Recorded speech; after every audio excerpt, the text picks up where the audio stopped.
as a nation.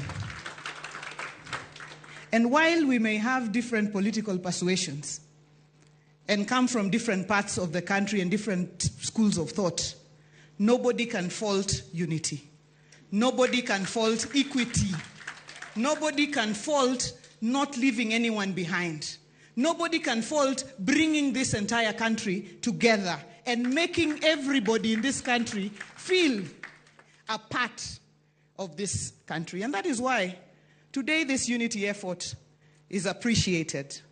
And I'd like to state it from my own school of thought, that this unity that you have put together today, Your Excellency and my party leader, is not about the two of you. Because Baba here has seen it all. In fact, he has enough for his and all generations. His Excellency, the President, has sat on all positions. So in my thinking, this unity is for the young people of this country. It's for all of us. It's for the women. It's for the marginalized. It's for those Kenyans who have felt like they have never been part of Kenya because have always been left behind.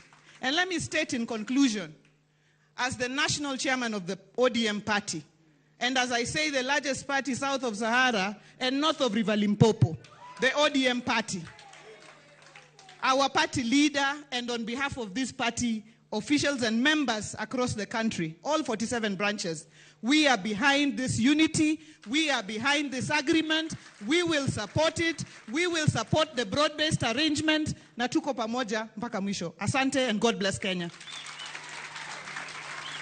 Thank you, Governor Wanga. It's now my pleasure to invite my party chair and the governor for Embu, Honorable Sisi Limbarire, on stage.